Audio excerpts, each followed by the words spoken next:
आज लोगों मैं आपको ये बताऊं कि पूरा माहौल इंतहाई डिप्रेस रहा, कतई नजर इसके किसका ताल्लुक किस जमात से है। लोगों में मैं एक खौफ देख रहा हूं। पहले तो परेशानी, खौफ उनकी आंखों में कि देखें मेजॉरिटी जो हमारी मुल्क की आमदन वाले लोग हैं ना, जो लोअर मिडिल इनकम के हैं, लोअर इनकम ब्रैकेट में जो आते हैं, तो 15,000 से लेके 30, 35, 50,000 के अंडर बेशुमार दुनिया हमारे मुल्क में काम करती है और उनके लिए जो 35 रुपए है दैट मैटर्स अ लॉट। यहाँ पे मैं समझता हूँ बहुत ज्यादती इसलिए है कि इसहाक डार साहब के पास इसका कोई हल नजर नहीं आता।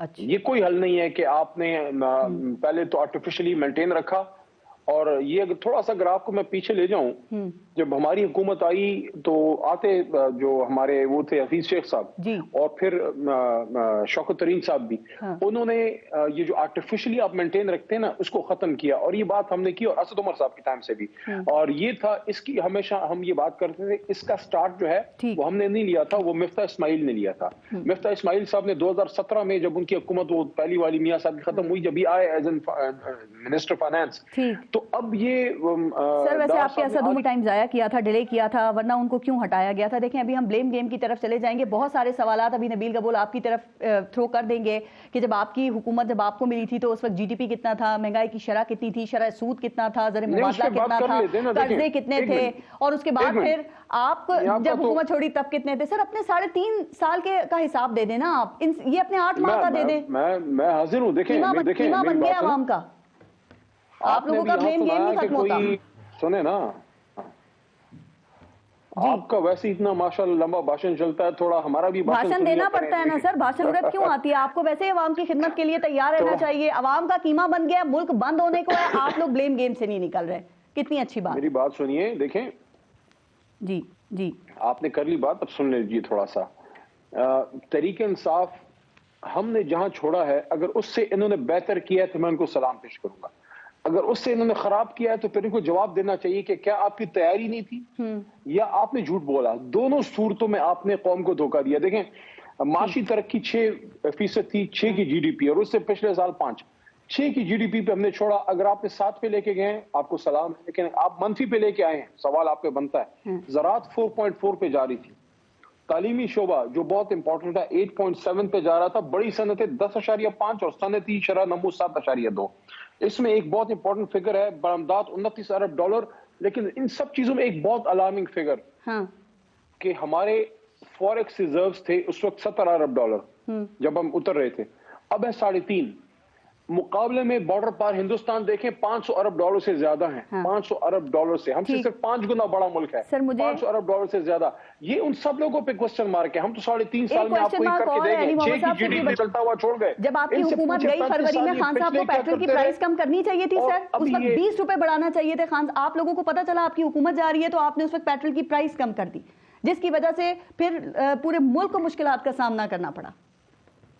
देखिए अभी आपने इस प्रोग्राम में बताया कोई इसहाक डार साहब, कोई इमरान साहब, कोई इमरान खान साहब को चैलेंज करें कि मुझसे मजाकरा कर ले, मुनाजरा पत्नी क्या कर ले। सर कौम को पता चले कौन आप में सच्चा है कौन झूठ बोल रहा है। सुने ना, उनसे देखें मजाकरा तो इमरान खान साहब ने अगर कभी करना हुआ तो मियां साहब से करेंगे, बड़ी मियां साहब से। लेकिन बड़े मियां साहब उसके लिए उनको पाकिस्तान दौरे पे आना पड़ेगा, छोटे से कर ले, वजीर आजम है वो। सुने इसहाक डार साहब को मेरा ये मैसेज है कि शौकत तरीन साहब या असद उमर साहब भी नहीं, मैं हाजिर हूँ। जिधर उन्होंने मुनाजरा करना है मैं आता हूँ। मुझे सिर्फ 1 दिन का नोटिस आपने देना है, मैं उनके लिए काफी हूँ। इमरान खान साहब तो बहुत बड़ी बात है। मैं जरा गबोल साहब मुझे एक बात और बता दें, जवाब दें। आपने बहुत अच्छी बात की मोहम्मद साहब, एक वन लाइनर इस बात का जवाब दें कि आपने आज जो 35 रुपए ये बढ़ाया है, आपने ये सोचा है कि 15-20 हजार रुपए वाला जो है वो क्या करेगा? बहुत अच्छी बात सर, चूंकि आप सोच रहे हैं। मोहम्मद साहब सुन रहे हैं मुझे? अच्छा अली मोहम्मद साहब को कनेक्ट कीजिएगा जरा, क्योंकि मैं ये पूछना चाह रही हूँ कि इस वक्त अली मोहम्मद साहब आवाज आ रही है आपको? Loud and clear. मुझे ये अच्छा लग रहा है कि आप लोग ये सोच रहे हैं कि इस वक्त 15-20 हजार रुपए वाला, 25 हजार रुपए वाला कैसे गुजारा कर रहा होगा। अब सपोज कल इलेक्शंस हो जाते हैं, उसके नतीजे में पाकिस्तान तहरीक इंसाफ की हुकूमत आ जाती है। अब जरा बताएं कि आपके पास क्या रोड मैप है, क्या प्लान है? प्लान ही बताना है, और ये नहीं बताना कि हम IMF के पास जाएंगे, वो आपके प्लान का हिस्सा नहीं होना चाहिए। आपने ये नहीं बताना कि दोस्त ममालिक से हम इमदाद लेंगे और कोई पैकेज लेंगे, चूंकि ये हमें मालूम है हर हुकूमत यही करती है। आपका प्लान क्या है, चूंकि आपके दिल में आवाम का बड़ा दर्द है, बताइए सर। देखिए 2019 में आपका फॉरेक्स रिजर्व कितना था? ये क्या 3.5-4 को टच नहीं, उधर से उठा के सुन तो लिया करे ना आपने, जो है अपना जो है क्लाशनकोव की तरह स्टार्ट हो जाती है। देखें 2019 में जब हम आए, इन्हीं की वजह से हमें IMF के पास जाना पड़ा, इनकी हुकूमतों की वजह से, लेकिन हमने ठीक करके दिखाया। 3.5 साल के अरसे में आपको service structure, industry, agriculture, import export, आपका करंट अकाउंट डेफिसिट, आपका फॉरेक्स रिजर्व्स, आपकी तमाम large and small scale manufacturing सारी हमने ठीक करके दी। एक में मुझे बता दें किसी एक में हम डिक्लाइन में जा रहे थे, बल्कि कोरोना में जब दुनिया नेगेटिव जीडीपी में थी उस टाइम पे भी हम 3 की जीडीपी पे जा रहे थे। अभी प्लान क्या है? इन्होंने तो तबाही कर दी आपके ख्याल में। ठीक कर सकते हैं वो दोबारा भी ठीक कर सकते हैं। अली जरा बताइएगा, आप इस पे जरा अपना ऐड कीजिएगा आप कमेंट, और मुझे बताइए कि फवाद चौधरी की गिरफ्तारी आप लोग समझते हैं कि सियासी इंतकाम है या फिर जो अल्फाज उन्होंने अदा किए उसकी कीमत अदा कर रहे हैं वो? क्योंकि ये बात तो ठीक है कि PDM हो, इलेक्शन कमीशन हो या मोहसिन नकवी हो, किसी ने फवाद चौधरी को तो नहीं कहा था ना कि आप इस तरह के अल्फाज इस्तेमाल करें या धमकी दें। देखें यहाँ कुछ भी सही होता हुआ नजर नहीं आ रहा। फवाद चौधरी साहब ने जो अल्फाज अदा किए उनमें से कुछ अल्फाज पे क्वेश्चन मार्क हो सकता है, लेकिन वो गद्दारी बिल्कुल नहीं है। और इस तरह से अगर आप अपने मुल्क के वफादार और मुहिब वतन, मैंने पार्लियामेंट में फवाद के साथ हमने इकट्ठे काम किया है, उसकी बहुत सी चीजों से मैं डिसएग्री करता था, मेरी से वो करता था, लेकिन क्या वो गद्दार है? नहीं, सवाल ही नहीं पैदा होता। वो मुहिब वतन है, he is as loyal a Pakistani as anybody can be। ये जो एक चीज है जो हमें अंग्रेज से विरसे में मिली है, वो तो अंग्रेज ने बनाई थी उस वक्त की रियाया को कंट्रोल करने के लिए। पाकिस्तान में तो इस वक्त हमारे जितने 22 करोड़ लोग मौजूद हैं, सब मुहिब वतन है, सियासतदान सारे। लेकिन सलीम बुखारी साहब ने वो आप समझे कि वो कहते हैं खान साहब भी तो इस तरह के इल्जाम लगाते रहे ना, ये गद्दार, फलाना गद्दार, ढमाका गद्दार, तो अब वही इल्जाम आपकी तरफ आ रहे हैं इस वक्त में। देखिए बुखारी साहब तो मेरे सीनियर हैं, मैं तो बड़ा इनका एहतराम भी करता हूँ, लेकिन उन्होंने एक स्टेटमेंट में दे दिया कि भाई तीनों जमातों में से कोई अवाम के मफाद का फैसला जो है वो नहीं किया। तो मैं तो उस बात को मैं लेके रो रहा था कि आपने ये क्या बात की है कि हमने कोई अवामी मफाद में किसी ने कोई फैसला नहीं किया।